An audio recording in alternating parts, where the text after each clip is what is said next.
Manchester Girl Geeks for about 2.5 years now. We're co-promoting both this event and next month's event. Really, we're promoting next month's event, which was supposed to be this month, and we did have about 10 women signed up for it before it moved, so hopefully they will turn up. I think that will be an XPMan Manchester record. We'll see, hopefully they will all turn up. But this is a good opportunity to tell you a bit about Manchester Girl Geeks for people who don't know anything about us. I've been volunteering for 2.5 years, but it's actually been going since about 2006, and it was originally started by Gemma Cameron, who some of you might know, and it was part of the Girl Geek Dinners kind of global organisation, which is a collection of organisations that set up networking events for women who are working in IT or science, engineering, technology. In 2009, Manchester Girl Geeks started doing Girl Geek tea parties, which was trying to move into doing something a bit more broad-based and a bit more family-friendly. The tea parties were generally held on a Sunday afternoon, and rather than being networking events, we still do the networking events. We probably have about 3 or 4 of those a year, but we do. The tea parties tend to be either talks, workshops, or show and tells, or some combination of all three.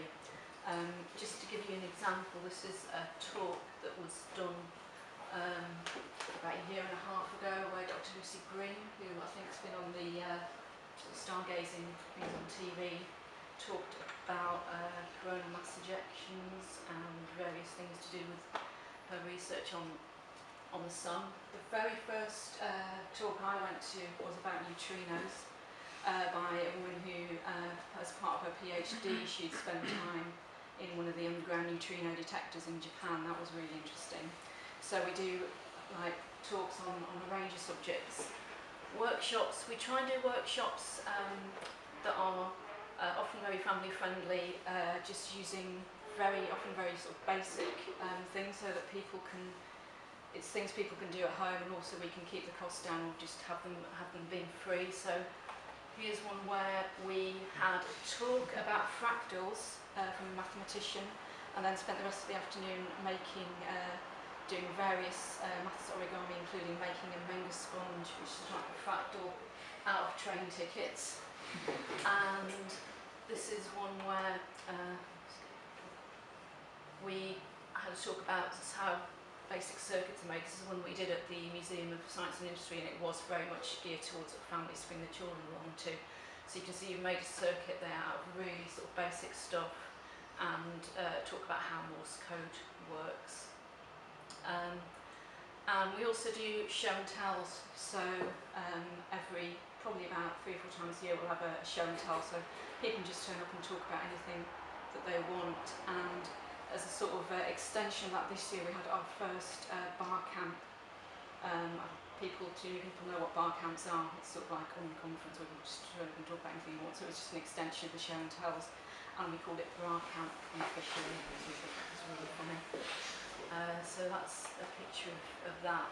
I'm just going to give you an example of some of the, going back to the family friendly side of it. I think this is our youngest participant. You can just see at the bottom there is Effie, who came along to the Morse code circuit building, and then her mum sent this in. When they got home, completely unprompted, she did this drawing of what she'd done that day, because I think, you know, someone 5 comes along and you think, yeah, you know, their mum and dad had probably built it for them, have they actually taken anything in? But she obviously did. And I think she sent that off to Blue Peter along with a note about it, and got a Blue Peter badge. And talking about younger participants, I'm going to see if I can play this and you can actually hear it. But people here, I know some people here have heard of Amy, who tweets as Mini Girl Geek. Yeah, Ben knows Amy. I'm going to just try and play this, hoping you can hear this just off my speaker. I'm going to try and play maybe about a minute of this. This is her talking at bar camp. No, that's not really loud, is it?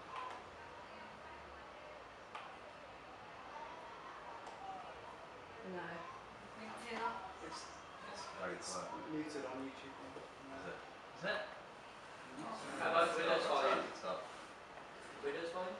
Yeah. Basically, the way this came about was the day after Code Retreat this year, we just been code at Game of Life.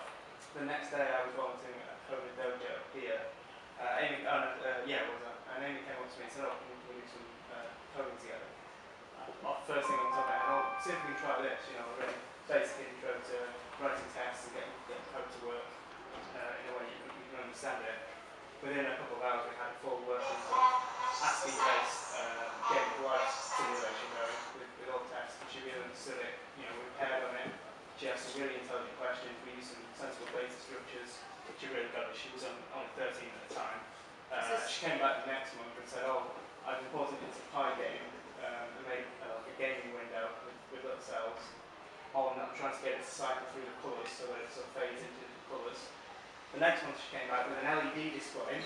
So I wrote the code to my Arduino and got it to do this. And then she was asked to speak about it at the Raspberry Pi conference, which got 25,000 hits on YouTube the week after it was released. And then she gave it again here at Barker. She's also been on Women's Hour explaining to Jenny and Robin what everything, programming is. yeah. Is this any better? So, how did I get interested in programming? About a year ago, I attended Just do about a minute of this. It's really cool. It was with Manchester Science Week, and so that was held at the university. Then they brought on to MATLAB, and so I've been coming quite regularly since then. And then they did one on Code Academy, and I went home.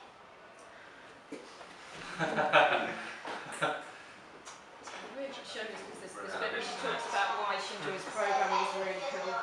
It's basically where you can teach yourself how to code, and you earn badges and awards and things like that.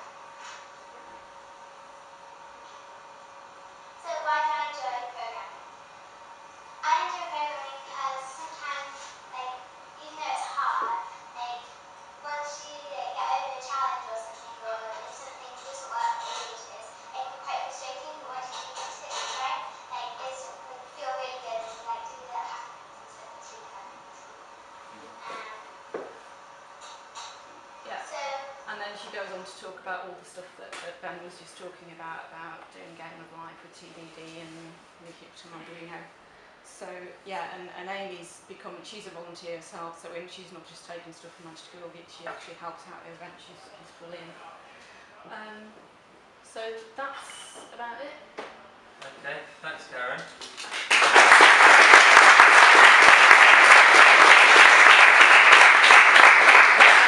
So we're trying co-promote events now. We've done this in the past, and we're trying to do a bit more often now, just so that women who are interested in coming on know that there'll be somebody from Girl Geeks there,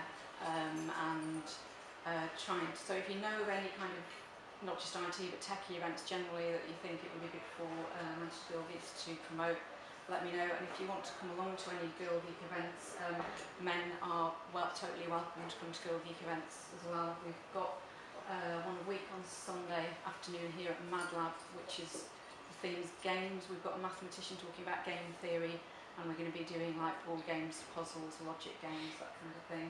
But if you can go to the website, which is Manchester Girl Geek Dinners, and find out more. I'll tweet a link about that. And if anybody wants to give me a talk and has provided slides, wants to get in touch with me to put the slides on the website, so I'm more than happy to do that. Okay, does anybody have any questions about what Karen was talking about, other than her complete failure of 5 minutes?